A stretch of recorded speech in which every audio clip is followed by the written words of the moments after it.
Welcome to the Game of Thrones podcast, the officially unofficial podcast for Game of Thrones on HBO. I'm Jim. And I'm Aaron. And today we're talking about Season 3, Episode 7, titled The Bear and the Maiden Fair. I have no idea why it's titled this. Me either. I couldn't tell you. Some complex allegory involving Yes. the Westerosi struggle for democracy against the oppression of tyranny. The oppression of Tyrion? Tyrion, Oh, shit. tyranny, yes, tyranny. It's the what- worst form of government of all. What do you think of this episode? I've liked wet shits better than Oh, God. It's a good episode. You know what's funny is like I remember having a lot of harsh opinions about the titular Bear and Maiden Fair showdown in this episode, and as I was watching, I was bracing to just be like, see shitty CG or like bad choreography, or I mean, maybe that scene in the book is just a fucking barn burner or bear burner or whatever. But I found it amazing that I was, I guess, really strongly disappointed in the scene. So I haven't read that scene in the books for many, many years. And like I said, maybe it was just a real hellacious set piece, but I thought it was good. Yeah, it was fine. I think they used a real bear for that scene. So, They did use a real bear. Yeah. talked The only CG would be like compositing, that kind of thing. Yeah, I was fortunate enough to interview Gwendolyn Christie about working with that particular bear way back when. If I can dig up that interview, I'll post it, because why the fuck not? Yeah. But yeah, no, this is a good episode with a decent amount of character development.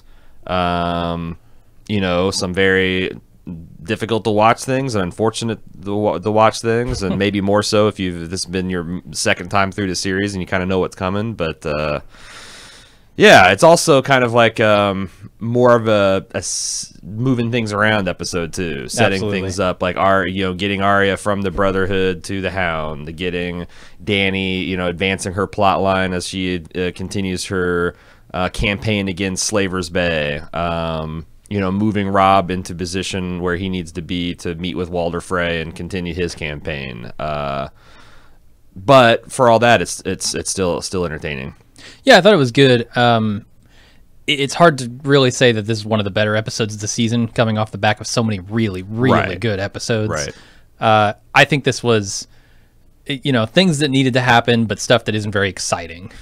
The bear scene, I mean, is exciting in the moment. It's not exciting in the way that I think of Game of Thrones exciting, where Littlefinger and Varys are scheming against each other, where Tywin and Olenna are facing off in the court of politics. I don't know. It's an okay episode to me. Okay. It's probably, in a weaker season, it would have been a much better episode. Yeah, right. But this is such a strong season. Yes.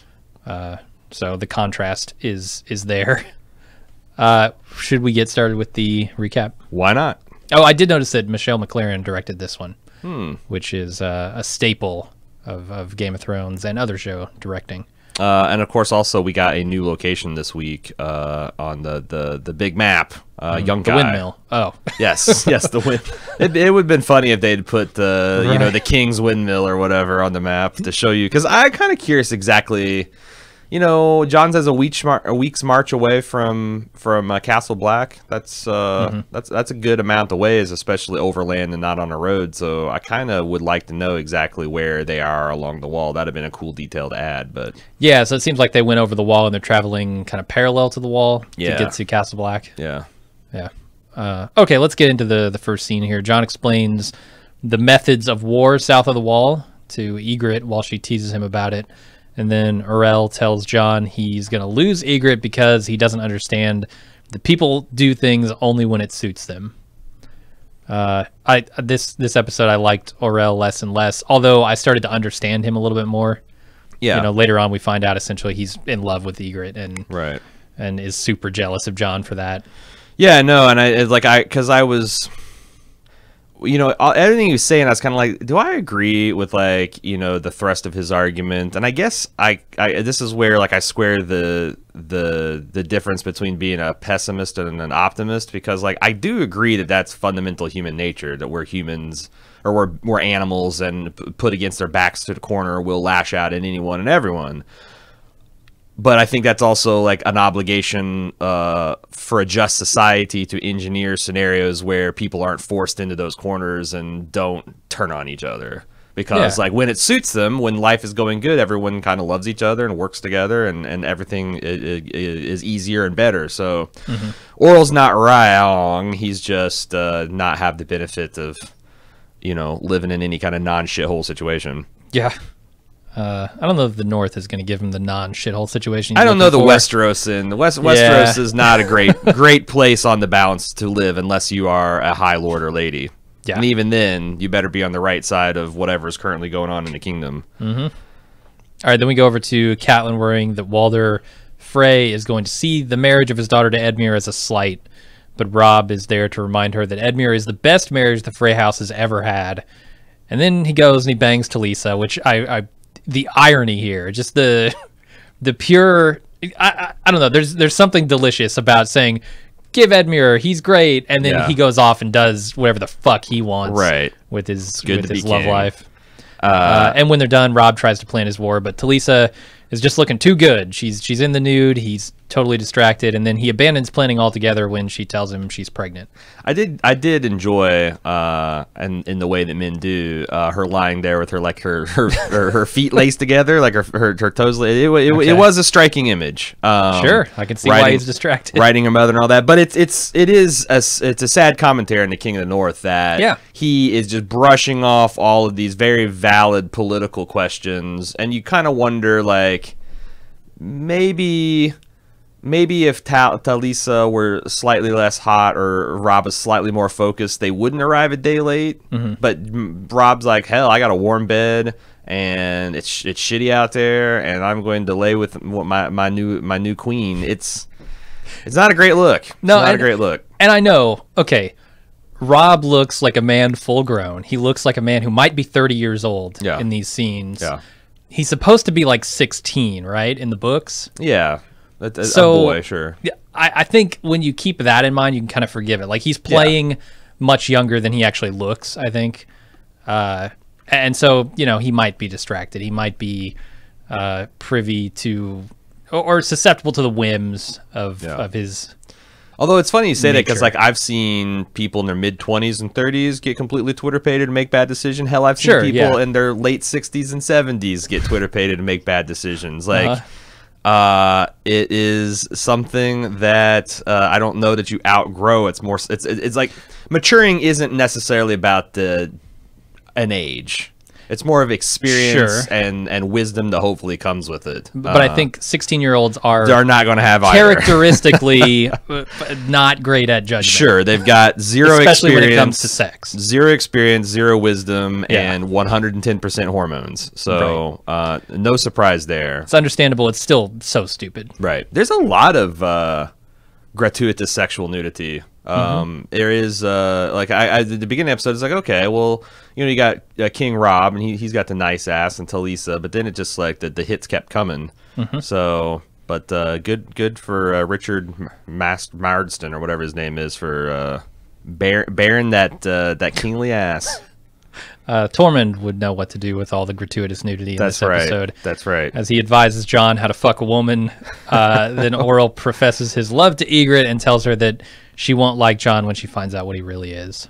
Did we mention that Talisa was pregnant last scene? Because I feel like maybe okay. Because like if you haven't watched the show, that's a big detail that we might have glossed over. I like Tormund, and in the book, he is very much comic relief, and he's well known for like making these vulgar statements and then giving a hearty "har." And I liked how they kind of included that aspect of his character here. You know, he's humping his backpack, and he's talking about how you know, I don't know. It feels like a very different Tormund than we see the first time we meet him. Right. Where Jon tries to bow to him as the king beyond the wall here. Right. Yeah, it's good. And Orel is just Oral, I don't know how you say that, is stirring up so much shit. I do understand why he's being such a shit to Jon. He's jealous, that Jon is prettier than him, but also that he's stolen. He's a walking forever alone meme. Yeah. And you know, that's the thing. It's like, oh, you think pretty will make you happy, and Ygritte's like, it's one of the things. He's got all the other things too. I also like the bravery and loyalty, and all that. But yeah, it doesn't help that he's very, very pretty too. Like, I don't know. That's nice guy. Oral, just stop with the nice guy shit. Need to give up. You need to go find. You need to stop getting. You need to stop spending all your time inside that fucking crow and widen out, man. Widen out, or the eagle, or whatever the hell it is. You got bird brain. All right, move on to Sansa, who can't believe how stupid she was to want to come to King's Landing. Marjorie's there, and she tells her to make the best of her circumstances, though Sansa finds that hard when she thinks of what her and Tyrion's children might be like. And then Marjorie just blows Sansa's mind by telling her that Tyrion's proliferate sexual encounters with women might somehow be a good thing for her. Yeah, no, it's, and like, you know, Marjorie's almost like, you sweet summer child. Of course my mother taught me. Well, how else would I have gotten all of this information and experience? Definitely not learned by fucking. Yeah, yeah. It's just poor Sansa. Jesus Christ. You wonder when she's going to hit rock bottom, because, and that's the reason that I could never fully hate Sansa after like the first season, is because she sees and appropriately blames herself for a lot of the things that happen. Like, you know, instead of just getting out at first opportunity, I decided to go for the brass ring of Loras, and now I'm just a stupid girl with stupid dreams that never learns. Which is a paradox, I feel. Because she says she's stupid. She says she never learns, but she learned that she's stupid. So that's true. That's true. And if she was an android on Star Trek, her brain would just melt at the paradox. But yeah, no, but still, I mean, she's still snotty and stuck up. And like, I thought Marjorie was good trying to get her to make lemonade from all these lemons. Like, you know, Tyrion's not the worst Lannister. Has he ever been personally mean to you? And yeah, if Sansa thinks back, actually he's been quite nice, and he was a large part of my shield when I was under the lash of Joffrey. But he's a dwarf, and he's got a fucked up face, and he's a Lannister. Like, I get all the reasons why Sansa would be less than enthused at this match. But sure, like Marjorie said, you know, like, if you can get through it, however you define it, like, and you have children with this man, then they're going to be wealthy, powerful people, and you'll in all likelihood eventually make your way back to your home, and you know, the Starks will still be kind of in winter. I don't know, I'm not buying it myself. No, I mean, this is the best part of the scene though, because if you weren't already onto the Tyrell plan, now you fully understand it, right? Marjorie says, look, I'm going to sacrifice myself. I'm going to be Joffrey's bride, but I'm going to get to teach the kids. And the Tyrells will own the throne a generation from now. Right. Like, they are playing the long game where everybody else is playing the short Joffrey's game. an idiot. He's not going to he's not going to bother himself. So like, they'll essentially culturally assimilate the Lannister regime into the Tyrell regime. And it's a long, but it's funny because like, it really shows the difference between Marjorie, who is a political opportunist, and Sansa, who is a stupid girl with stupid dreams. Like, Sansa really believes all that courtly shit.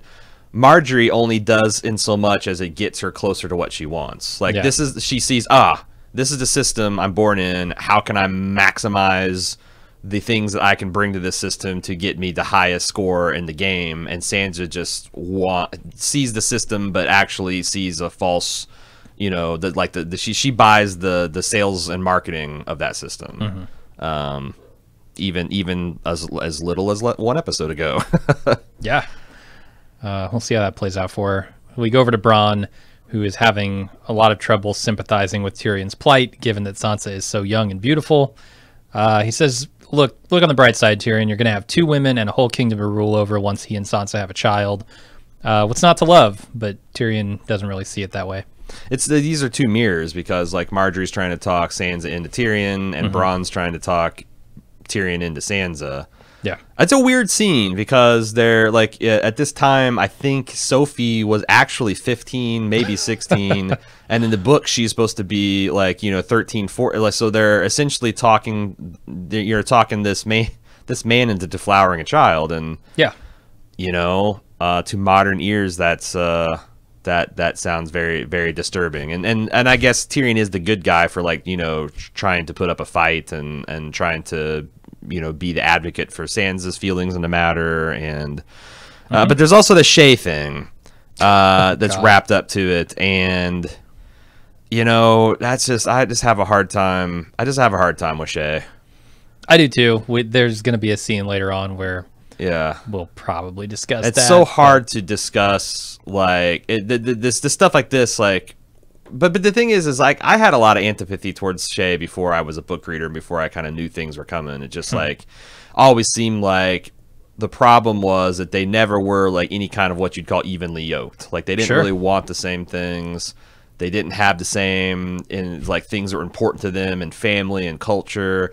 And it was just it was an ill match, and you wonder like how much of it was just the fact that Tyrion has not experienced what he would consider genuine love very often, and Shay showed that to him, or at least did the thing that the sex workers do and made you believe it, and he just fell for it hook, line, and sinker. It's arguably his biggest flaw. The fact that he's this gaping hole that needs love and affection that he never has gotten from his family or from his lovers, and he can be manipulated so easy by anyone that shows him that respect or love or loyalty or appreciation. Yeah, and I think it's a person in his position, who he is. There's not a lot of opportunity to explore the idea of love in his life, right? Because he's going to be married. Either out of spite or in order to secure some castle somewhere, some lands or some favor. Like that's his fate. Oftentimes in that world, people don't get married out of love, right? More often than not. And so like, Marjorie's talking about how there's not a lot of opportunity for women to experience, sexual experiences, to go sexual shopping and see what you like, right? But also there's no opportunity for anyone to experience love either, right? The men at least get the benefit of boning, right? And sampling all their desires there, but no one gets to love in this world. I mean, like, and if you do, you're probably penalized for it. Like the thing that like Ned and Kat have is rare. And it's kind of like a surprise. And it was forced upon them to begin with. It didn't happen immediately. It happened over years. And you see in the books Kat's POV where she was like legitimately attracted to Ned's older brother, but then he got killed, and now she's marrying this grim face Stark who wasn't really into it, and she was had a lot of mixed feelings about it. And you contrast that to Cersei, who was excited to marry the big, strong, handsome Robert Baratheon, who was lovesick over Lyanna Stark and never really did anything but kind of use her. And like, it's just story after story of people being disillusioned or occasionally pleasantly surprised that, oh wow, I actually can love this person. But it seems like you also pay a price for that, right? Especially someone in Tyrion's position, or like look at Robb. It's causing him all sorts of problems in this war, right? Because he chose to go with his heart instead of his head. Yeah, like in a Machiavellian world, emotions are almost never good because they're just things that can be used against you and cloud your judgment of what is ultimately empirically the right thing to do. Right. So then we go to Joffrey calling Tywin to the throne room to give him an update on the small council meetings and to ask why they haven't done anything about the threat of Dany's dragons. Tywin doesn't believe the dragons will ever be big enough to pose a threat.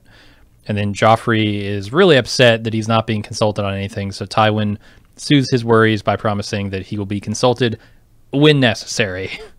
This is a really good scene. Charles Dance, just fucking incredible. His walk-off where he's just got, like, he just kind of swaggering off the throne and kind of smirking at, like, and that scene even his walk up, like, when he climbs the stairs, Joffrey was to demonstrate the point. Yeah, like, I'm giving you a lot of fucking runway here, grandson, but now I'm going to step right up on your level, and if you keep giving me lip, guess what's going to happen? Like, I mean, it's funny because we've debated, like, Tywin and whether he'll be able to get this boy king under heel, but like the early results looks like that Joff is terrified. In fact, it's kind of amazing after seeing this scene that he worked up the courage to give his grandpa lip at all. Yeah. Like, essentially, why aren't I being consulted about these small council meetings? Why are you having them in your house instead of my house? You are being consulted at this very moment. Yeah, yeah. That's so good. Yeah, and like, well, we can always have you carried. And just everything about Charles Dance is amazing. Like, the slightest of bows that he gives to Joffrey as he says "Your Grace" at the beginning, like it's barely imperceptible. Yeah, or it's barely perceptible, I should say. I do have one big question. Yeah. In this scene. Why is Joffrey taking the active role, or trying to take an active role now? That's a great question, and I wonder if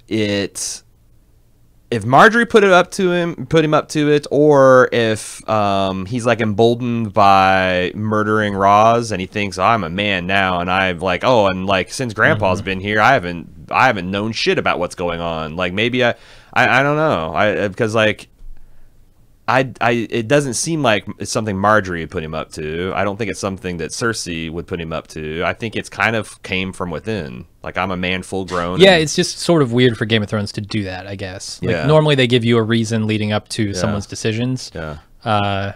But here he just kind of makes it out of the blue. Yeah, I think you're supposed to.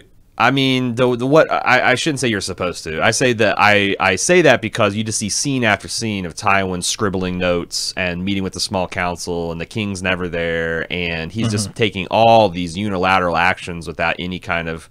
And I think that has it's amazing how long. Like, what is this, the 7th episode?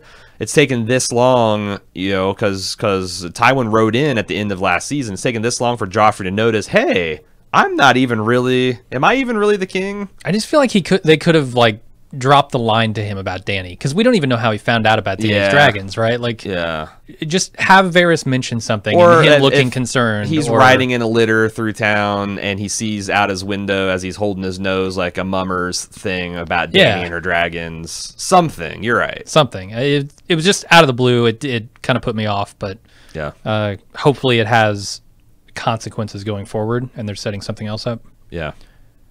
So then, speaking of Dany, she comes upon the city of Yunkai, which might pose a threat to her goals if she tries to take it. Unfortunately, her conscience will not let her sit by as slaves in the city continue to be slaves. So she tells Grey Worm to deliver a message to Yunkai, surrender or suffer the same fate as Astapor. Then one of the masters comes out to meet her, and he offers to forgive her for her actions in Astapor and give her gold and ships as long as she takes them and leaves for Westeros. Dany counters by offering his life in exchange for the slave's freedom, and she kicks him out of her tent without his chest of gold. Then she tells Jorah, find out who the powerful friends that he mentioned are. Man, I usually like Dany. I think she's not very calculated in her decisions most of the time. Yeah. She's inexperienced. She's young. She's a lot like Robb in that way. But this, I cannot picture a scenario in which Littlefinger, Varys, Tywin, Tyrion, anybody without power or with power would get into this without knowing who those powerful friends are. Well, you're not wrong. It really shows how that's like, you think of the small council. She's essentially got two guys dueling for the position of Lord Commander of the Queen's Guard. And maybe her bang piece. Exactly. Like, she doesn't, and bed warmer. One of them is jockeying for bed warmer. The other's like, I'm too old for this shit. She doesn't have a Master Coin.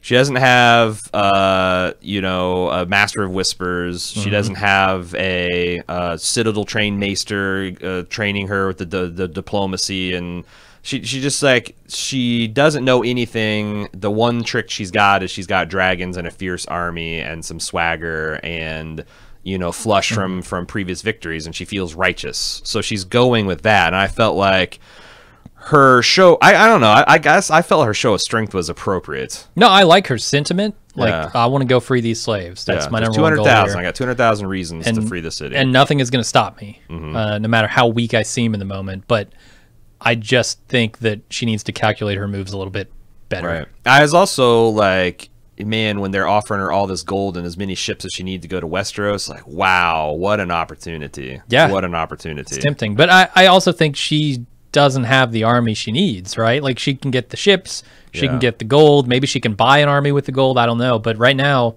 she doesn't have what she needs to conquer Westeros. Yeah, you would have to do a lot of diplomacy. You take the seed of like your 8,000 Unsullied and the promise of dragons and your famous name, and you would have to, land at a place that's like, but that's the thing, she doesn't even have, she would have no idea, like, where would you land in Westeros right now that would be your best shot at a foothold.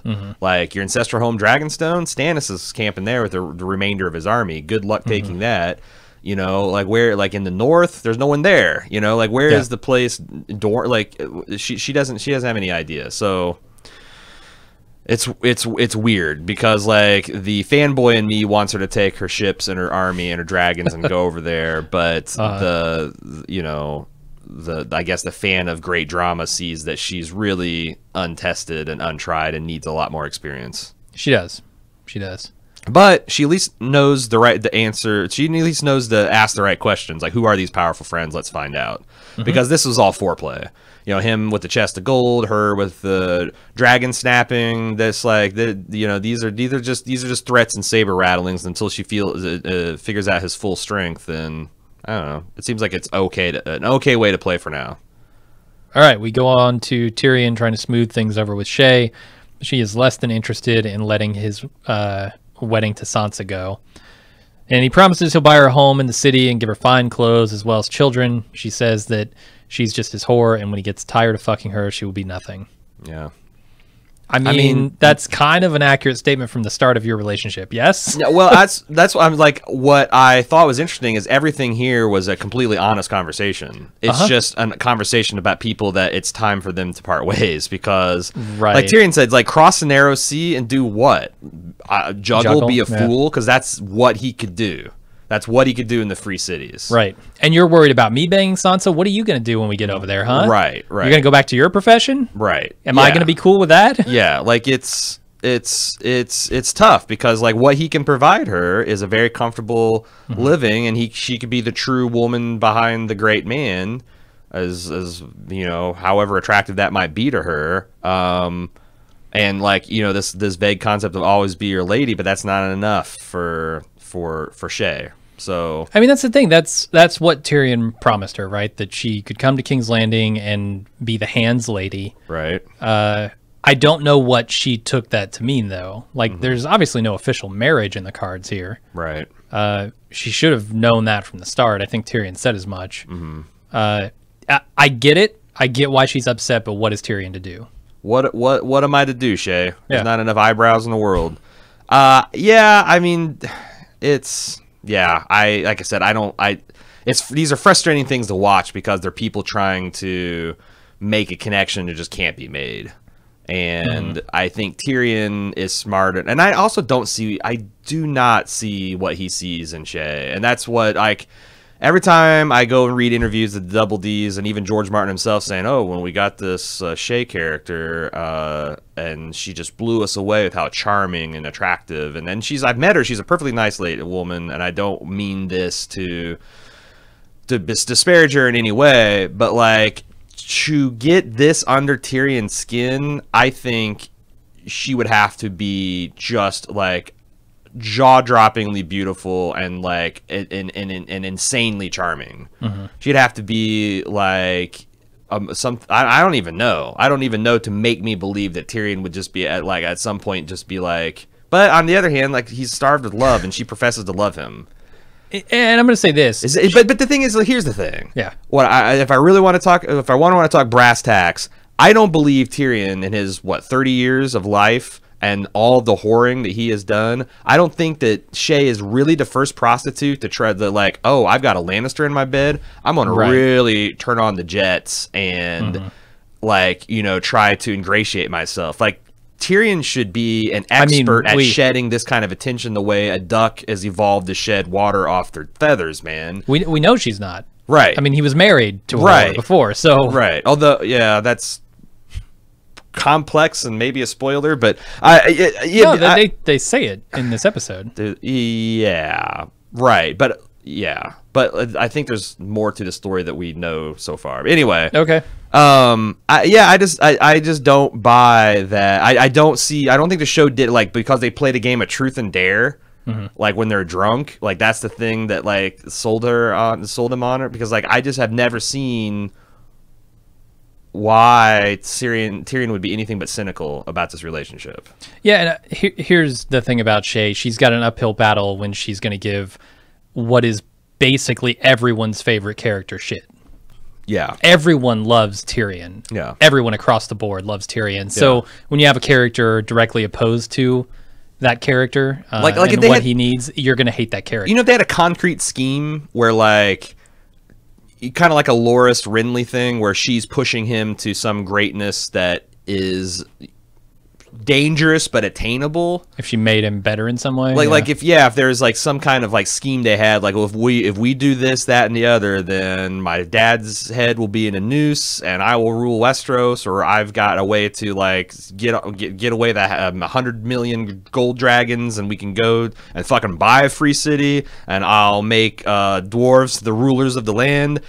I get it, but like it's just her always complaining about things that are impossible and him always feeling hurt and betrayed, and it seems like just a terrible relationship. Yeah, it does. And again, there's definite reasons that Tyrion could be susceptible, but like I said, you have to ignore the rest of the history that he's lived through to, you know, I don't know, maybe she's a 1 in a million something to Tyrion, but I've never bought it. Never bought it. All right, Melisandre and Gendry sail to King's Landing as she tries to convince him that he's the son of the king. Seems like it works. He looks up at that castle and goes, "Oh shit, yeah." No, I mean, this is like, you feel like Gendry is starting the hero's journey. You know, like you're Luke Skywalker and you just found out that you are the son of the most powerful Jedi in the galaxy. And like everything about this scene is epic in its staging. Like I love them silently gliding over the shipwrecks and how like fucking eerie that is, and it's also allows Melisandre to get in her dig of like, none of this would have happened if I was here. And you know, finding some stuff about Mel, the fact that she was a background as a slave, and now arguably she is one of, if not the most powerful woman in Westeros, in terms of her influence on the Stannis, the rightful king. Yeah, no, and like the "Behold your father's house" sequence, as that dawns on Gendry of like, you know, what she's talking about here and his royal blood, I thought was really great and exciting. Are they going to clean up these shipwrecks?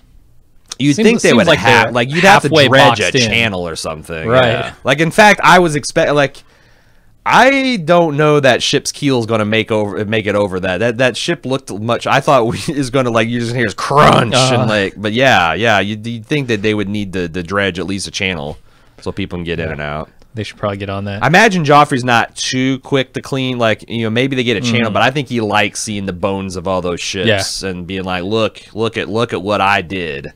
Right. You come at me crazy and look what happens. It's like the dragon skull. It's Ned's head on the parapet writ large, you know. All right, then we go to Arya, still pissed about the Brotherhood giving up Gendry. The archer comes in. I don't know his fucking name. Says, Augry. Augry says they found a group of Lannister soldiers. Everyone decides to go after them instead of doing what Arya wants, and she makes a break for it, and she's grabbed in the woods by the Hound, who's been skulking about, lurking in the woods, hoping to catch an Arya. Maybe hoping to catch a Brotherhood, a Bannerman, like like pay back a little bit. A no Bannerman. Settle a score. It is interesting why he is this close enough that, like, you know, like this. She made it 300-400 yards out of the cave. And we don't really know. But it's interesting for Sandor because now he's got a hostage that, you know, like if you're thinking about him playing his version of the Game of Thrones, like maybe he's starting to think, hey, maybe I could get back. Like I just said, fuck the king. How do I undo that? Capturing Arya Stark is a good first step for any kind of man in his position. Yeah, because you could ingratiate yourself with the king in the north. You could probably be fairly well rewarded by returning her to Stannis, because that's a chip for him. You could definitely maybe worm your way back into the king's favor by returning her to Winterfell, or not Winterfell, King's Landing, so that the match set. So it makes sense. It makes sense from his perspective what a boon that is. Yeah.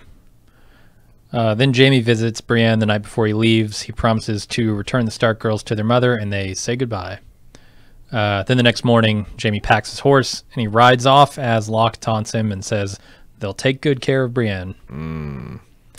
I really liked this scene of Jaime visiting Brienne in the dungeon as a nice coda to their bathtub sequence, because that moment at the end where she says, goodbye, Sir Jaime, and Jaime's the look on his face, like the because he's not the first time he's been referred to as Sir, but it's almost always with a little bit of mocking behind it, or because people feel like they have to because he's the Lannister and he's a Kingsguard. Someone that clearly respects the code of chivalry and can't be a knight because of what she, because she was born without a penis, if we're being being accurate. But someone that like embodies all those qualities and has been nothing more than righteous with him, saying that and like humanizing him, it really touches him. Yeah, and this scene shows that Brienne's mind about Jaime was changed when he told his story about how the Mad King's death really went down. It's just not that. I think that's definitely the icing on the cake. That's a huge part of it. It's a huge part of it. That's what telling him, you now have this responsibility, and him making this oath. Right. If she didn't trust him, if she didn't understand that oath breaker is just a name that people have called him, a slur against him, then that scene would be nothing. But I also want to discount the things that he's actually done, putting himself on the line to spare Brienne. So it's not just his words and his tragic backstory, but it's like you're starting to see the hero inside Jaime shine through, and Brienne sees that too, and that's why it's just a really meaningful exchange. But the hero that's always been there. Yes. He's not the coward and the betrayer, the treasonous betrayer that people say he is. Yeah, Jaime grows up in the Stark household. Totally different story. Yeah. Then there's that scene with Roose, which I kind of like, and Locke is just a shit. Right. But he'll give... Well, I was going to say he'll get his, but nothing happens to him at the end of this. Jaime just makes fun of him. Yeah. And we find that Qyburn's going to come with him because he's hoping that, saving Jaime's life is going to get him his chain back. All right, so Theon's taken off his cross. There's two pieces of wood that cross each other, so I'm going to call it a cross. I know it's not the typical configuration. I think it's because I don't know what the name for it my is. writing partner Anthony used this, like, the learned term. I think it's like saltare, maybe, like that, like cross that's on its side.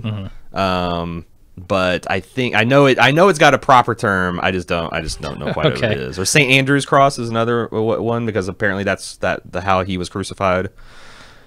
So he's given some water, and he's rubbed up and down by a couple of women who take their clothes off and begin grinding on him until a horn blows and the mop boy comes into the room in spectacular fashion.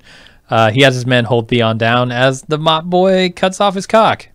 At least that's the implication. Few alterations. Taking off an inch here, an inch there. This is torture. I agree. It's pretty bad. And not real feel-good nudity. Not the fun kind of nudity. No, I don't have much to say about that scene other than ugh. Yeah, I mean they're taking everything that Theon was proud of: his name, his house, his cock. Like this mop boy is just breaking him down. To what end? That's what I think people, after watching 7 episodes of this, are asking. Yeah. All right, so then Ygritte and Jon go hunting, and they continue marching along the wall. On the road, they tease each other about being impressed by windmills and liking girls who swoon. And when Ygritte suggests that she'll take him to Winterfell once the Free Folk take their land back, Jon tells her history is not on her side, and they can't win because their army is not a real army. Ygritte seems pretty fatalistic about the whole thing. If we die, we die, but first we'll live. Right. I think these people are super cute, and they just got married recently. Kit Harington and Rose Leslie, and like I really enjoyed the scene where she's talking about she's wearing the finest silk from Tra La La La Lolly Day or whatever, and she falls back in her arms dramatically. it's cute, and like him trying to explain the difference between a windmill and a tower, and like the fact that women down south swoon, and she's like, the fuck, what swoon, what, you know, and like, you know, the truism that like, you know, why would a woman be squeamish about blood? Because in their lifetimes they probably see much more than your average man. And then like the desperation of him, like, you guys are gonna get torn to pieces by a professional army. You guys are, you know, it's not about your courage, your bravery, your strength. It's about superior tactics and training and weaponry.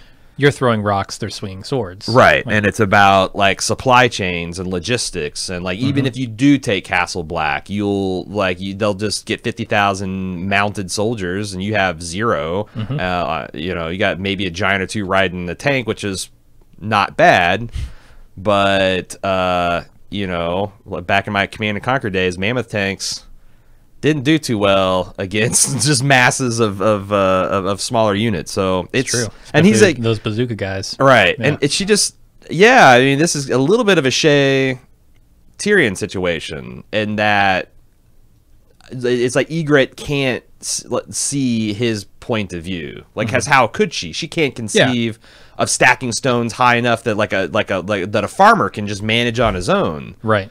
And you know, like she literally probably couldn't conceive of like a King's Landing, just like a caveman couldn't conceive of a helicopter. Blow her freaking mind. Right. If you saw that. Right. Whereas John has, you know, he's in a frustrating position. It's like, yeah, I've been north. I see all the good stuff about it, but it's not gonna matter. But I don't know. It's like, the thing in the back of my mind is like, Mance thinks this is possible, or maybe it's just complete desperation. Maybe he doesn't. It's like, well, I'd rather die outside the wall than be ripped apart by whites and White Walkers. Yeah. And maybe I'm trusting that like I was like, you know, it might be as simple as like, hey, I show up outside the gates with 100,000 men, women, and children. Are the Black Brothers really going to butcher us down to the last person? And like, if only the women and children survive and they're safe, like, is that not a sacrifice worth making? Like, that some of us live, you know? Yeah. So I guess, I don't know. I don't know whether Mance thinks he can win, or it's just a desperate gamble, and kind of like weirdly banking on the honor and humanity of the Night's Watch. Yeah, I think the other important thing in this scene is that Ygritte is still trying to break Jon. You know, Jon, when he says, hey, you can't defeat them, you will all die, he's not including himself in that group. Right, and she calls him out on it. Yeah, and she sees that, and I think she thinks that her love, his feelings for her will prevail here, which is, I guess, possible, but this has happened multiple times now, and he is still, it seems, unbroken. Right. Well, because in you know, the way you break a horse kind of thing. I think she just thinks that at the end of the day, she's correctly assessed the situation, and I'm your lady and you're my man, and regardless of your feelings on macro politics, that's just going to carry the day. And I like, we'll see. I mean, and I don't think she cares about dying. Like I think they just have a fundamentally different way of looking at life and death, and it's like, okay, well, I'd rather do this than die on my knees. So. That's the whole we'll live first, you know? Okay, so we go to Asha, who gets upset. How much in Kit and Rose's daily life do they quote Game of Thrones at each other?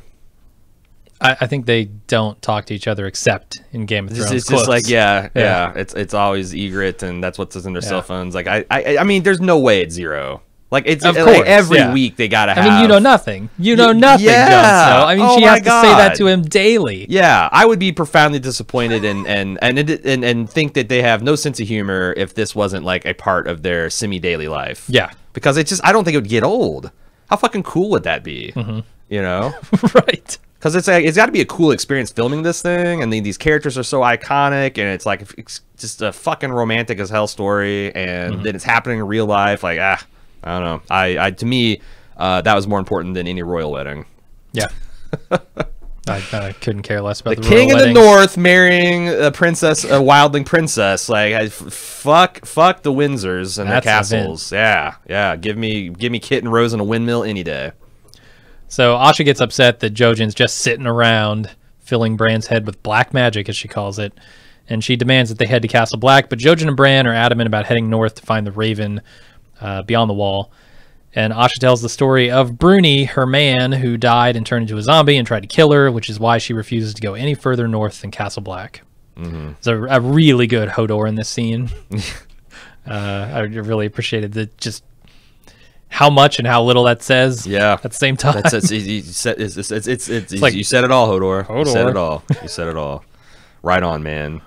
Yeah, I mean, it's as I was watching this, I'm like, this is kind of ridiculous because we're all aware of the White Walkers and how they operate. Like, we're essentially watching the Reed children and Bran get up to speed with where we've been since season 1. Sure. But I think it was important to kind of like throw a wet blanket over Bran and Jojen's like wild optimism of like, oh, we're just like, you know, speaking in our little fucking twin language and you guys can't possibly understand. She's like, oh yeah, oh yeah. Let me tell you what's about the true North, boys. So I don't know. Like I said, it was a little bit recappy for me, but I think it was an important character to beat to make. Yeah, it's something that needed to happen, and I guess this is, you know, what happens when you have so many characters in so many different places, and none of them have all of the knowledge or the same knowledge. Yeah, you have to kind of go over this multiple times. But I think it's also a pretty good refresher for, you know, the audience who may have forgotten about the stuff that we saw early on in the series. Sure. So we go to Jaime then, who gets his bandage changed by Qyburn as he explains why he was demastered. Apparently he was performing sick experiments on dying men. And Jaime is appalled by the thought until Qyburn points out that he's killed many men to save many more, just as Qyburn says he was doing. Yeah, it's so funny because like Qyburn thought that was going to be a slam dunk moment. Like, oh, you've killed countless people, but how many of you saved Sir Jaime? Yeah. MD. And he's like 500,000. Yeah, 500. Yeah, 500,000. What's your count, Qyburn? Yeah, go fuck yourself. That's what I thought. Jaime asks if he'd heard from Brienne's father about buying Brienne's safe return. He has, but Qyburn doesn't think that Roose is going to take it because he's holding out for a boatload of sapphires, Locke, thanks to the idea that Jaime put in his head about Tarth's vast mines. Then Jaime demands that they return to Harrenhal, and he badgers his captor into taking him there. Yeah, that's it's funny because like all of Jaime's heroics and theatrics in saving Brienne have now doomed her. Like he saved her honor, but now is going to lose her life because, you know, this Locke guy's like 300 gold dragons. You got every sapphire in the kingdom. You fucker. I'm not giving your daughter up for that. So and I love how Nikolai plays that just with like oh my god, I can't believe this is happening to me. Also, I thought it was funny when he says, "What's the purpose of an arm with no hand?"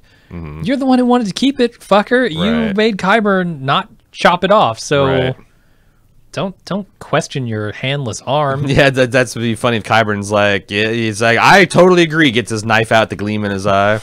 I want to take it off the shoulder. It's still not too late. So not too late. Yeah. And then he just like. Jaime is a bit frustrating here, but it's realistic. But like you got this asshole who knows he's his worth as a hostage, and he's going to play it to the hilt. And yeah, I guess it also further ennobles his character because he's seen how Jaime's putting his life on the line. Because number one, like these men could just decide, you know what, fuck Lord Bolton, I don't care. Life here is nasty, brutish, or short anyway. YOLO, cut off his head. Or they could take his other hand. Or they could take his cock. Or they could blind him. Or, like, there's lots of ways that they can fulfill the letter of Roose Bolton's law without giving Jaime what he wants. And he's got to know that. His experience with Locke is demonstrating that. Yet he still puts his life and livelihood on the line to rescue Brienne. Yeah. And he does so. He doubles down on that in this next scene where he arrives back in Harrenhal, finds Brienne in a pit with a bear, and so he jumps in to save her, and he barely makes it out alive with the bear nipping at his heels. He tells Locke that he's taking Brienne with him to King's Landing and that Locke will have to kill him to stop it. Locke backs down. Yeah, I mean, you couldn't put your life and livelihood more on the line than jumping in a pit with a bear. Yeah. Because the bear doesn't know that this is all a game stage for people's amusement. and he looks a little bit like a maiden fair. So, yeah, he's a little dirty, but he's got that nice flowing hair. Maybe the bear mistakes him for a tasty maiden. Sure. What kind of honey does he got? I do think that I do like how they've really played up the bear and the maiden fair, so you're aware of the concept, and it's a nice little world building touch that like you can just see like how happy these Bolton guys would be to see this kind of like savage entertainment. And I don't know, it's kind of fucked up when you think about it, but it also is clever foreshadowing all the bear and the maiden fair stuff that we've seen before. Yeah, I mean, and damn, Brienne, like how long she been in that pit? Like she's been mauled already once, and she's got a wooden sword. And she's kept this bear at bay. Pretty badass, Brienne. Yeah, she takes a couple of shots from the bear that we see as well. And the one Bolton guy was like helping out with the crossbowing of the bear. Maybe that weakened him a little bit. Gave him because like it was a near thing. Like Jaime almost got like a half second later, and that bear would have got clamped down on his ankle, and there'd be one less Lannister running around the world, or one less foot on Jaime. Yeah, one less foot on Jaime for sure. Maybe. But yeah, and I also like how the scene starts the bear and a maiden fair, and then it eventually turns into the reigns of the Castamere. Yeah, Lannister's triumphant, kinda. And then the parting shot of sorry about the sapphires. Pretty good. He's not sorry. I don't think he's sorry. No, he's not. That's the end of the episode. That is the end of the episode. Are we ready to get into feedback? Yeah, can we take one moment? Because I thought I had, and I'm having to use my phone because it's a whole fucking story and no one gives a shit. But I thought I had a non-spoiler piece of feedback, but it's not at the end of my notes. So I just want to scroll through to make sure I didn't paste it in the wrong document. Let's see. All right, so that's that.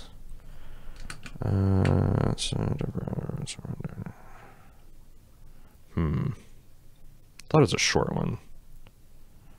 Is along someone asked about like essentially whites and whether they have some kind of like shadow of their lives memory that still works somehow.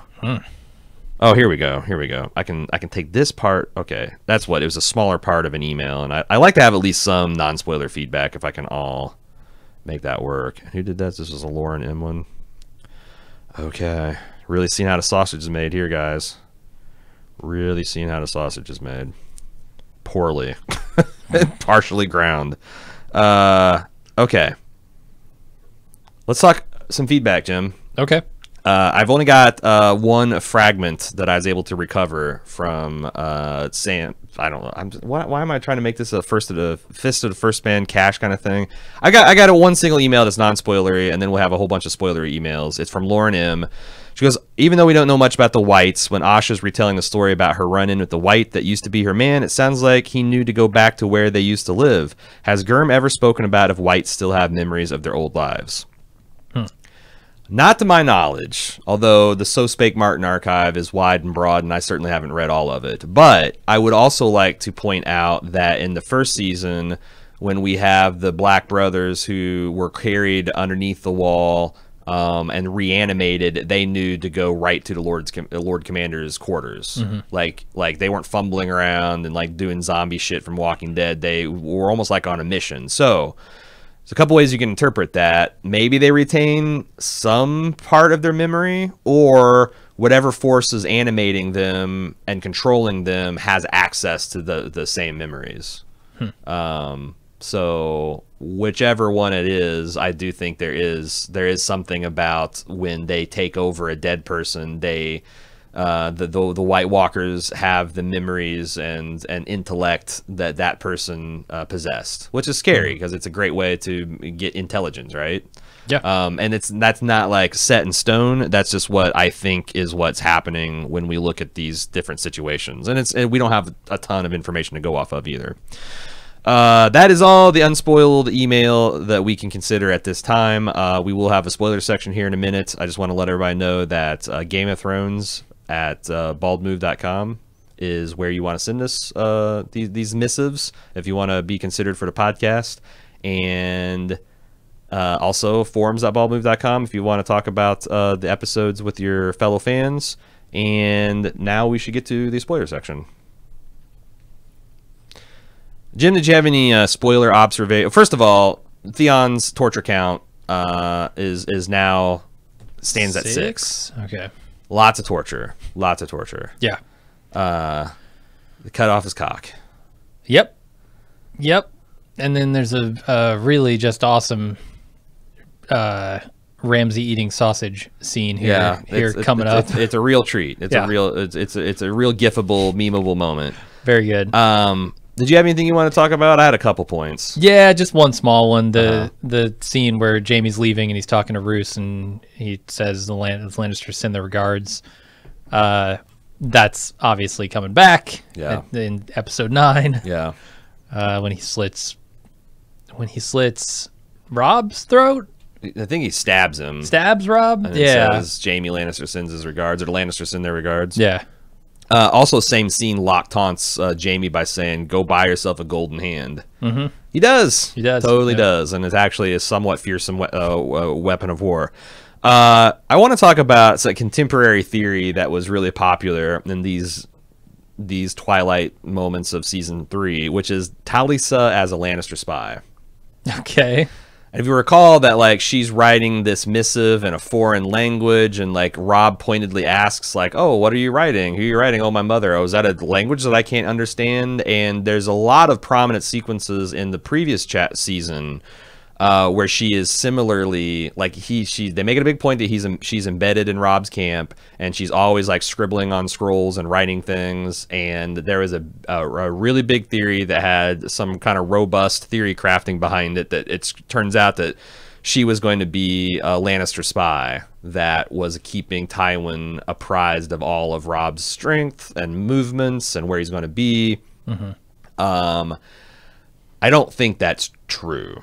And in fact, it's like, I would say it's an undisprovable argument, because maybe she was the spy, and Tywin just eliminated her to eliminate witnesses or whatever to his villainy. I don't know, but if I were gonna try and throw some doubt on it, I would say Tywin loses a lot of battles against Rob, and if he had perfect knowledge of his whereabouts and numbers and positioning, he probably wouldn't lose those battles. But I think that's one of the pieces of evidence, is that Rob was winning all of his battles until Talisa showed up on the battlefield. Once she joined his camp, he started facing, like, setbacks, and also Tywin kept kind of running from him, and he's somehow the mountain's eluding him. But I think that's more to do with Edmure's stupidity. But it was a contemporary theory that I thought, because I didn't give it much credence, because I knew what was coming,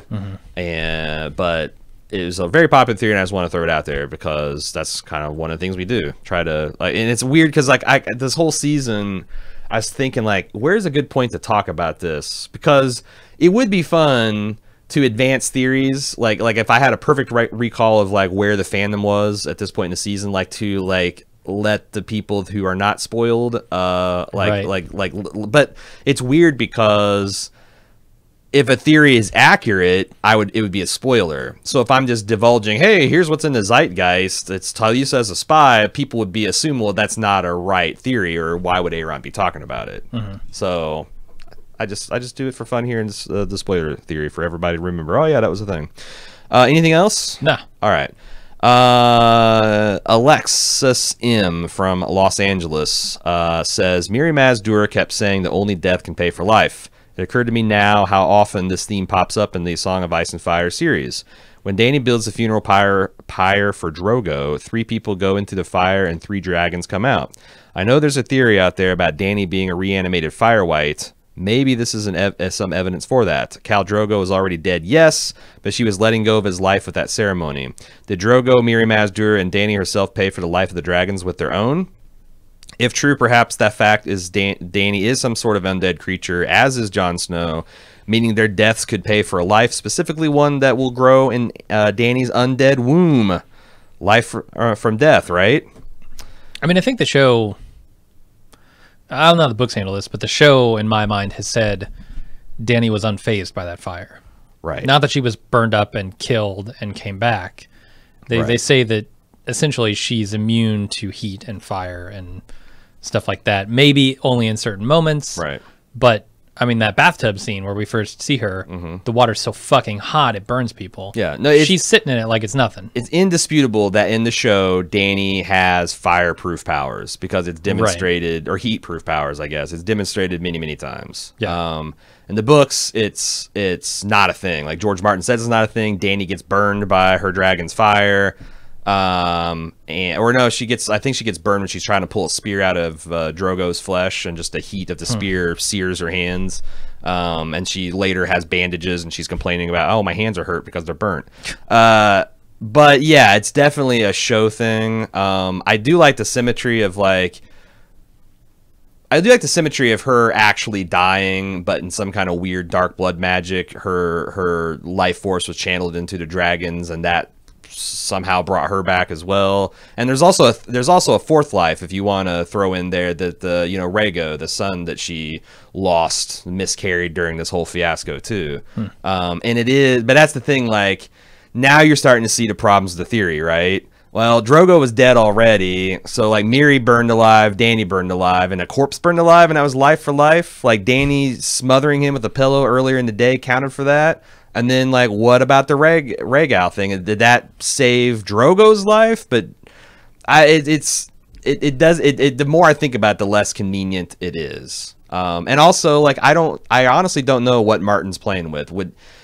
Would he do something kind of that ghoulish, where, like, if Jon and Dany are like undead people giving birth to a live baby, like, what does that mean? Because if it's just, well, they died and now they're alive and they're indistinguishable from any other living person, then all this talk of fire and ice zombie seems overblown, because we've seen a white. We know what a white looks like, and does not look like Jon Snow. Like we've seen fucking Uncle Benjen come back. We know what animate, friendly, has all their wits about them white looks like, and it's not that. So and if anything, Jon being brought back by Melisandre, and not like through some kind of old god's magic, they'd both be fire zombies.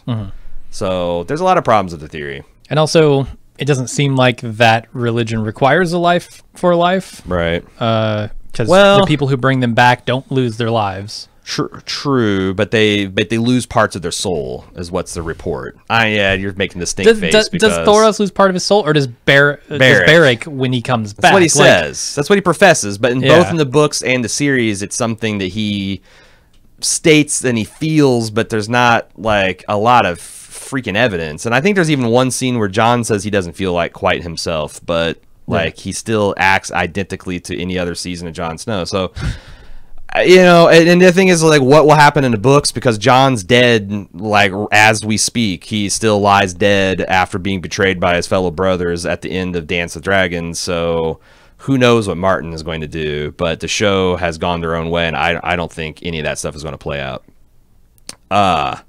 Tiang from Worcester, Massachusetts. I was watching Sansa and Marjorie's scene, and I wanted to address what I feel is a somewhat unjustified Sansa hate train. Sansa's entire storyline, both in the books and the show, operates as a reflection of Gurm's criticism of conventional Western high fantasy and fairy tales. The pretty princess who dreams of one day marrying a Prince Charming, becoming queen, and birthing kings is summarily punished for her naivete, becomes trapped in a nightmarish lion's den, and as the plaything of a psychotic incest-bred prince, and is stripped of all of her agency. So she is never meant to be an Arya, Dany, or even a Marjorie. In this world of political machinations, backstabbing, blood magic, and so on, I think what Gurm wanted to do with Sansa was portray a regular-ass girl who really just doesn't have it all together, and with a little more than a famous name and her wits, does her best to keep her head above water while she swims with sharks. And it works. In the first 5 seasons, Sansa Stark proves herself as queen of being able to survive just about anywhere, no matter the circumstances. And she does live. When many others that were faster, stronger, smarter, and more cunning have died, sweet dear Sansa Stark has lived. Now, in order to step into the greatness of her Starkdom, Sansa has to outgrow that naivety. By the end of Season 5 and the beginning of Season 6, she has. She's the one that convinced the battle-weary Jon that they had to fight for Winterfell. The Knights of the Vale rode for her. In Season 7, she ran a hell of a tight ship as essentially Queen Regent of the North, securing the North food supplies for winter and getting Winterfell battle-ready. Let's give Sansa the credit she deserves. I think we do now. Yeah. Like, that's the thing. We didn't like Sansa early on. I think pretty much everybody's mind has been changed at this point. I mean, pretty much. But, like, just as we saw in Breaking Bad, almost everybody disliked Skylar in the beginning, and most everybody came around to be like, that's fucked up, and she didn't deserve any of this. But there's always holdouts, right? Yeah, that's why I say pretty much. Yeah. Not de facto everybody. But no, I feel like this is, we are watching like Sansa's nadir here. And the last time she kind of like gets her agency taken away is when she gets shuffled off to the Vale. But from there on, she starts reclaiming and figuring out how the thing, partially because of Littlefinger's tutelage, she starts figuring things out and making her own moves. And then, by the end of season 7, she just flips the tables on Littlefinger. So, and I'll throw out, look, you can use the excuse that we've used for Rob in this episode. He's very young. So is Sansa. Sansa's even younger than he's supposed to be. And while Rob was trained to be a warrior and a leader, Sansa was not trained for any of this shit. She was trained in needle pointing, looking pretty, good posture, and polite conversation. Yes. Nothing prepared her for being thrown into, as you say, the lion's den of King's Landing. Right. So, like, she's younger than Rob, less experience, and has zero preparation. At least Rob, was taught to be a warrior and a leader. Yeah. Sean McGee, in your discussion of The Climb, you talked about how cool it was to see Tywin Lannister match up with the Lena Tyrell in the Battle of Wits. Tywin's trump card was naming Loras to the Kingsguard. I don't remember exactly what happens in the books, but in the books, Loras has at least one other brother, although I think there's something wrong with him. So I can't imagine this would have worked. Was Cersei engaged to Loras a thing in the books? And if so, how did Olenna come to agree to it? I mean, it's this part is super simplified and stripped down in the show as compared to the books, and there is no analogous scene because neither Tywin nor Olenna are POV characters. So you'd never just see them in a room scheming alone. You're right. Loras's older brother Willis, I think is his name, had some sort of crippling disease, like a clubfoot or a lame foot that kept him from like being the warrior that Loras was. But he is the heir to Highgarden, which is not nothing. And in the books, similarly, Tywin kind of breaks Cersei and says that, no, I'm going to remarry you. But he listed off a whole bunch of possibilities, like marrying Balon Greyjoy to bring the Iron Islands back into the fold. And his wife, I think, was of falling health. Marrying her to Oberyn Martell to kind of smooth over that old wound that we're about to find out is a wound. There's some red wines, Theon Greyjoy, one of the Martell princes, and Willis Tyrell, but nothing ever came of it because then the Joffrey is poisoned, and that led to the trial, which led to Tyrion eventually killing him. So, and then Cersei was free to do whatever the fuck she wanted for 2 books, and it was terrible.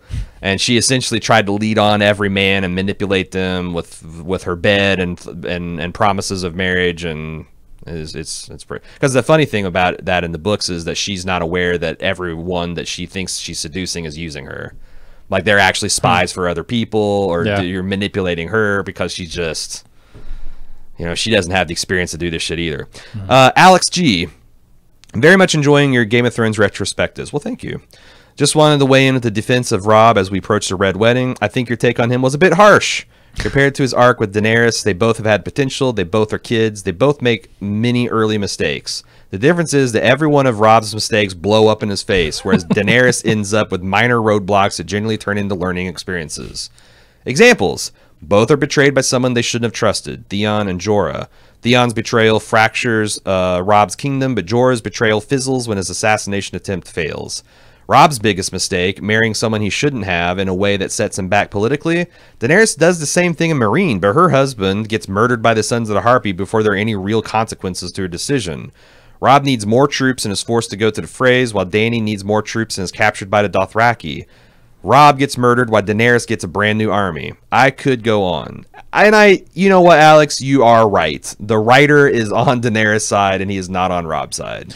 Yeah, I mean, well, I would say that is what you get when you put your fate in the hands of fate. Like when you don't take your own future by the reins. Right. because I don't see Tywin being in any of those situations, right? I don't see someone more experienced and more careful being in those situations. And I think the difference, I don't know. I view, like you said, look, Robb has been trained. Robb has been counseled many times on being a warrior, being a leader. That's who he needs to be because he's the eldest of the Stark family, right? Mm-hmm. He's one day going to take over Ned's position. Mm-hmm. So he should know better. Mm-hmm. Dany shouldn't know better. Dany needs a lot of learning. She needs a lot of time to figure things out, whereas Robb shouldn't need nearly as much of that. Yeah.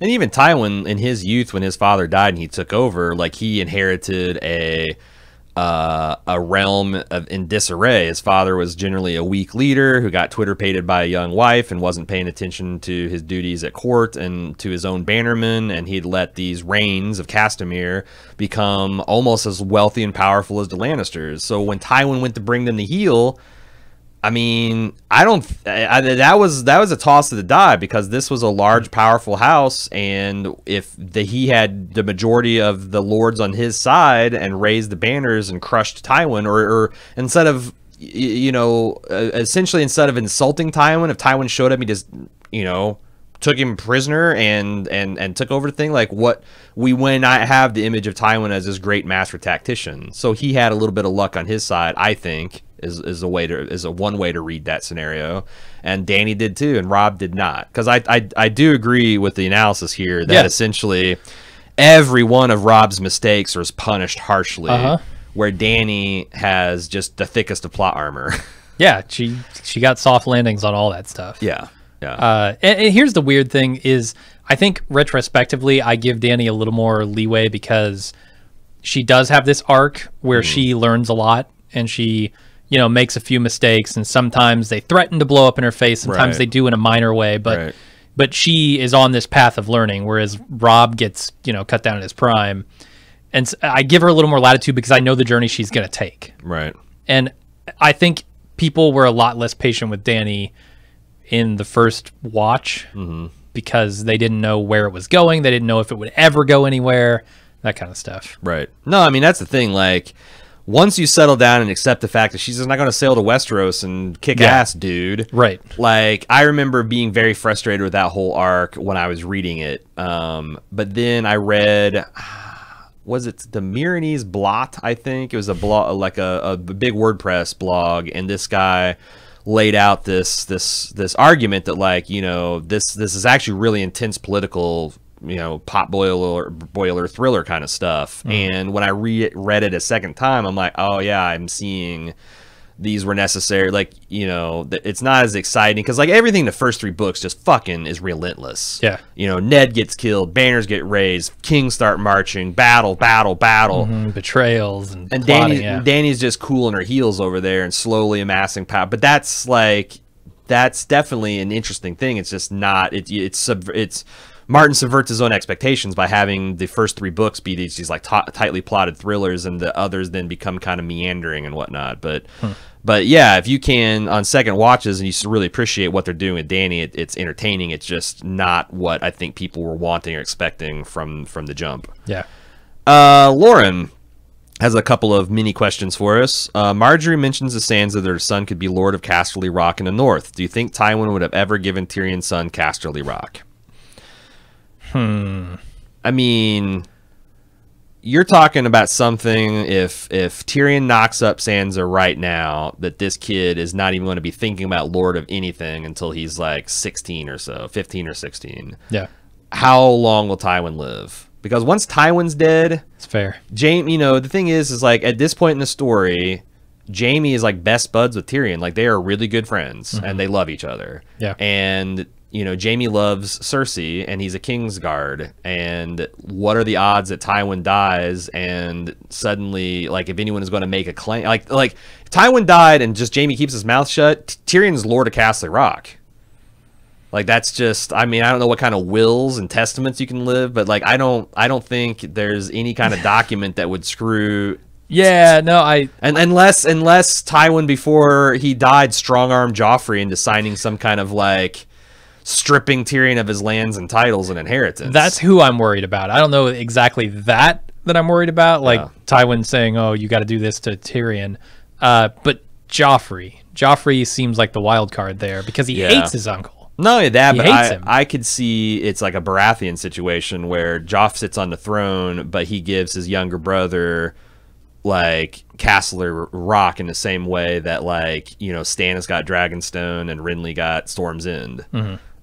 So like all three brothers reigned a big prestigious castle. So I could see Joffrey doing that. Like Tommen goes and takes Castle Rock, and Tyrion's kids don't get shit. But I could see it's an interesting what if. Joffrey might give him the windmill.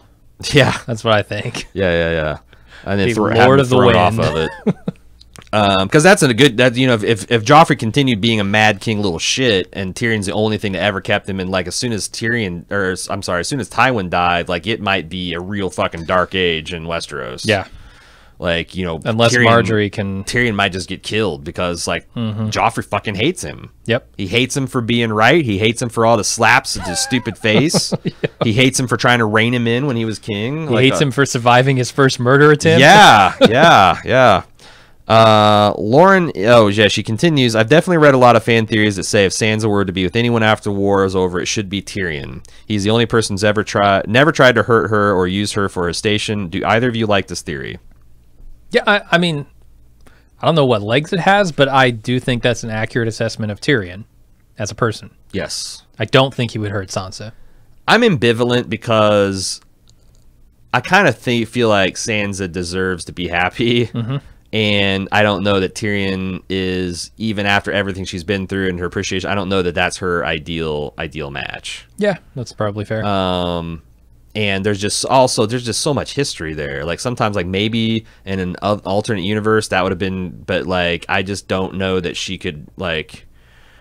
Is that something you just joke about, like when you're an old married couple? Like, oh, remember when you were traded to me like a fucking horse, and how you were scared to look at my car. Like I don't know. This doesn't seem romantic to me. And like I think that would be an interesting resubversion if at the end Sansa gets some sort of romantic kind of ending that befits her dreams, since she's went through so many nightmares. I'm not saying that that's something Martin might do. I'm just saying that like I'm not the biggest Tyrion Sansa shipper.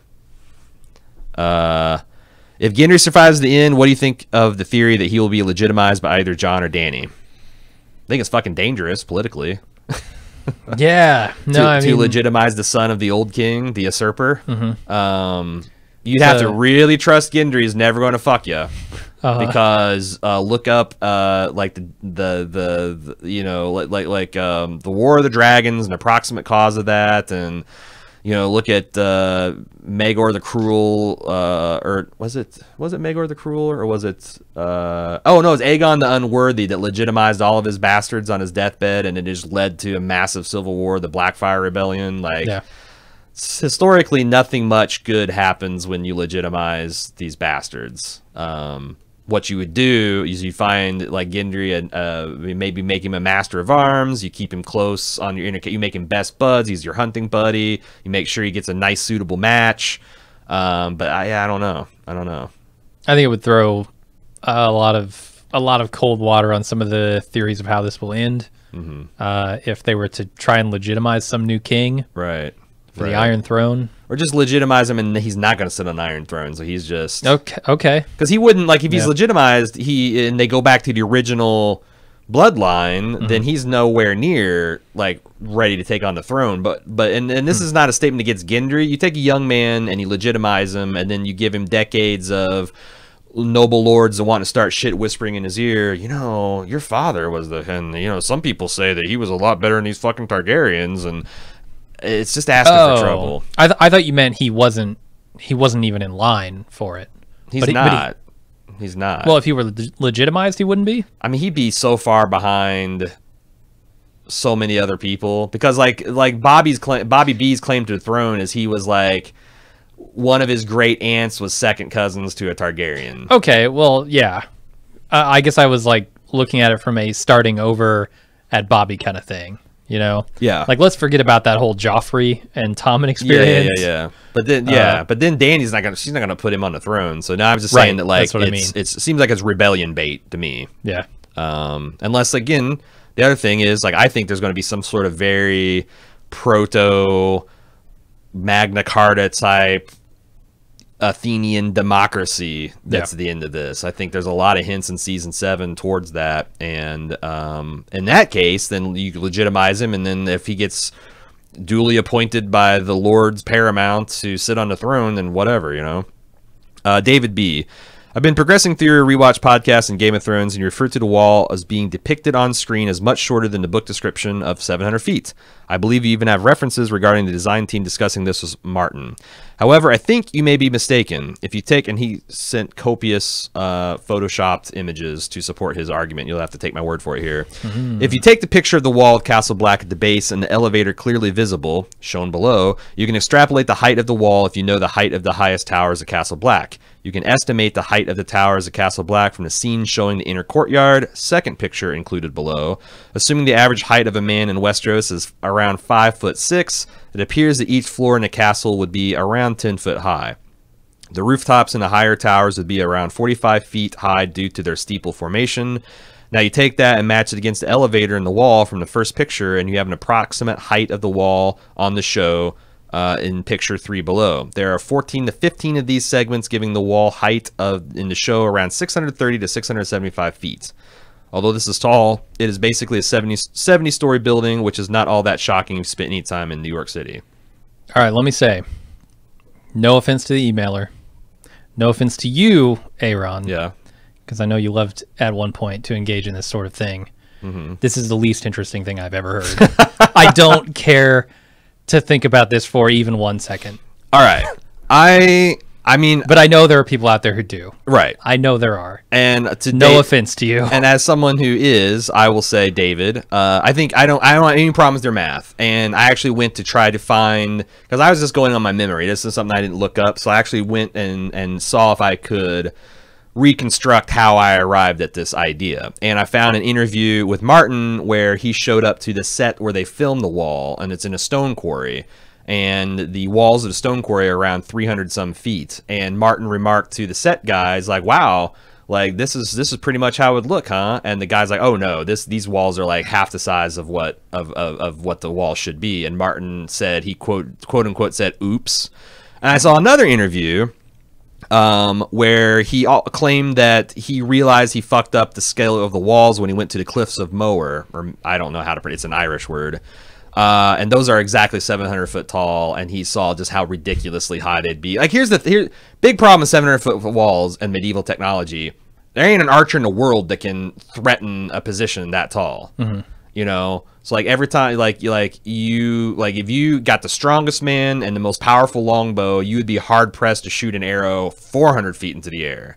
So, like, there's absolutely shit all that the wildlings could do to ever threaten these positions unless they physically climbed the wall and took them hand to hand. And good luck with, we'll see how that goes in a couple of episodes or seasons. But, so, I mean, I think you're right that it's not quite 700 foot tall, even with your estimates, but it's closer than I thought. I thought I read somewhere that the CGI was scaled on like a 450 foot wall, but I could not find that anywhere. So anyway, like you said, Jim's bored as hell, and I was interested. So there you go.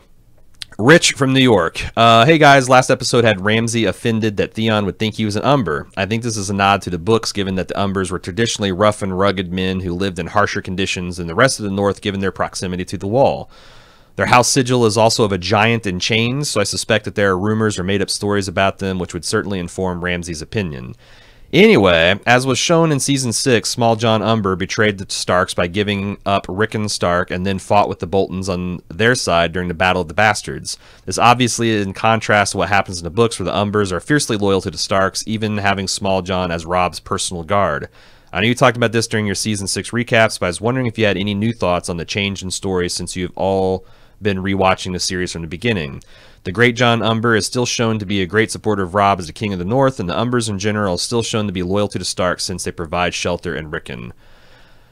I mean, the unsatisfying answer is Season 6 is where the Double D's is just like, fuck you, George, we're doing whatever we want. And we need to, because I can't state this over much. the Battle of the Bastards hasn't happened yet. It's being set up at the end of Dance with Dragons. So they have zero information to go on. They got maybe, we don't know how much information, but it's highly unlikely that George has all this political shit figured out and a satisfying conclusion to even to the Battle of the Bastard and who's going to win and what's the aftermath going to be. And I think the Double Ds are like, you know what? Let's just pick a couple of houses that have name recognition, like the Umbers, and let's like put them on the one side, and we'll put the Umbers and Glovers there, and we'll put these other, you know, the Mormonts and others on Rob's side, and everyone's kind of heard of these names, right? Let's go with it. Like, I don't think the books are going to go anywhere close to how the Battle of the Bastards and the Northern Campaign goes in the show.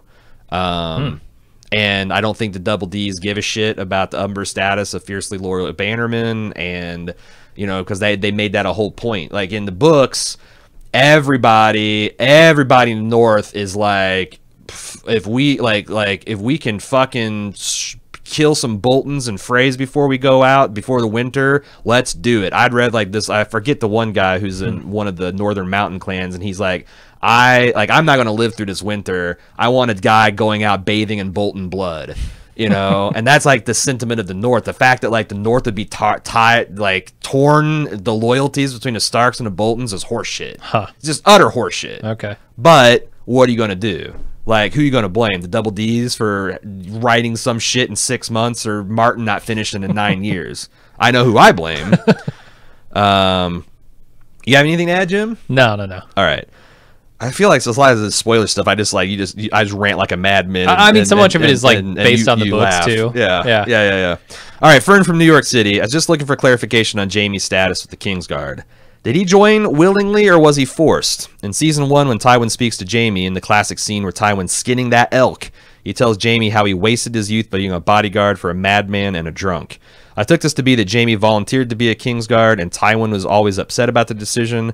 However, in the Game of Thrones Blu-ray extras, where Charles Dance narrates the story of the Lannisters, or history of the Lannisters, he says the Mad King, recognizing that Tywin was becoming powerful as the hand of the king, and paranoid that Tywin might kill him to take power, forced Jaime to join the Kingsguard as insurance and a message to Tywin that the Mad King had Jaime close to him as a hostage. If Tywin knows this, why would he blame Jaime for wasting away his life as in the Kingsguard? He can see Jaime, or I can see why Jaime likes being a Kingsguard, because it lets him be with Cersei for his twincest fun, but it was forced upon him. What say you? Yeah, that's weird, because I always got the same impression that, right, you know, he kind of chose that path. What's super interesting is Tywin's giving you the Lannister history from his POV. And what's really interesting, like that later books and like A History of the World and Fire lay out, is that a lot of the enmity between Tywin and Aerys was the result of misunderstandings. In reality, Cersei put Jaime up to joining the Kingsguard because she thought it'd be a swell way for him to be in King's Landing and be always right by her side for all their, like, you know, twincest love.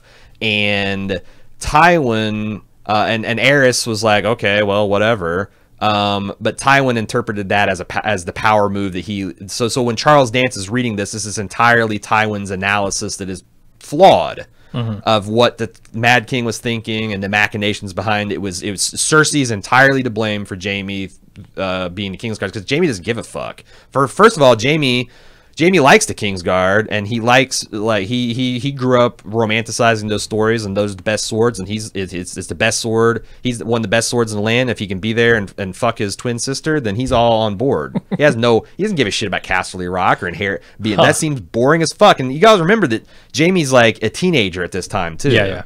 So like everything we say about Robb and Dany goes double for him.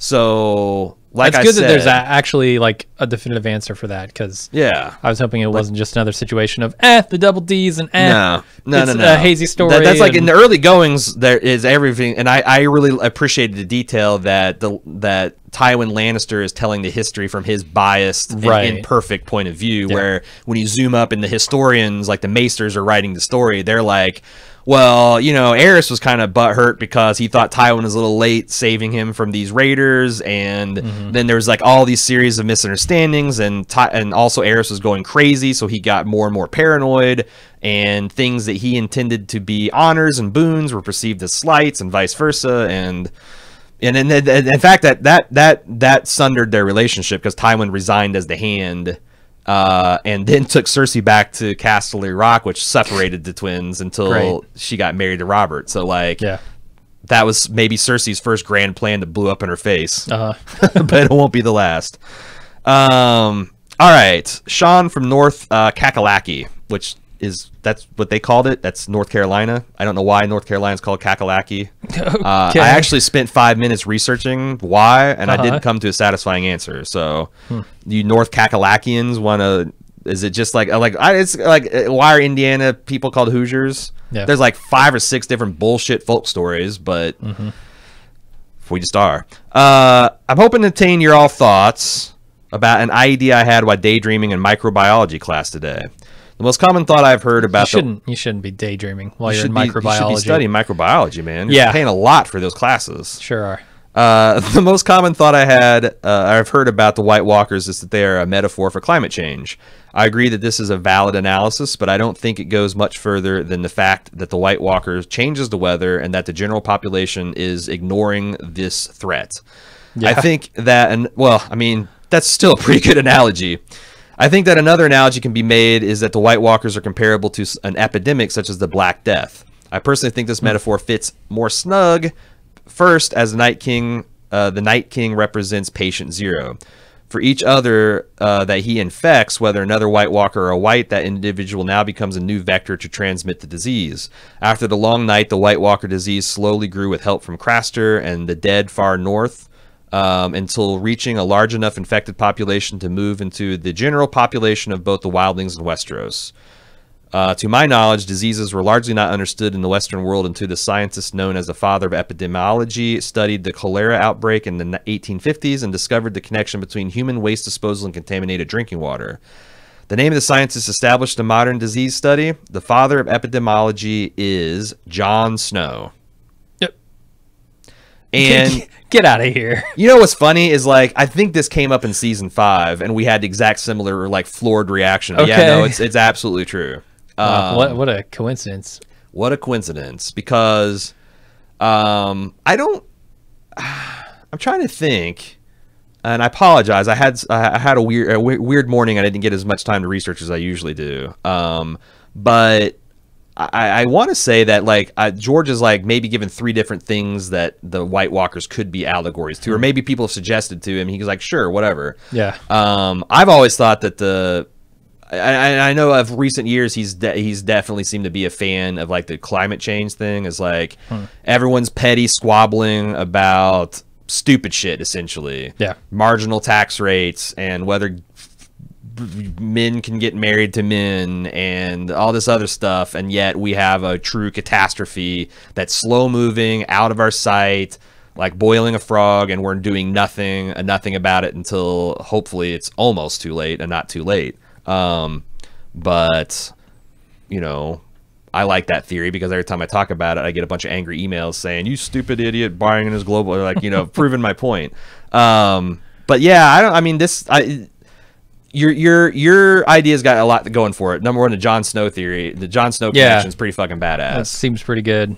Also, I think it fits, if not thematically, it certainly fits the setting a little bit better. That idea of a black plague or a disease that they don't know how to treat. And then, everybody knows that when you kill patient zero, all of its whites die with it. Right. So that just lines up perfectly. Yeah. I don't know what Jon Snow had to say about that. If you find Typhoid Mary and you kill her, it just makes everything better. Absolutely. But to be honest, that's a show thing.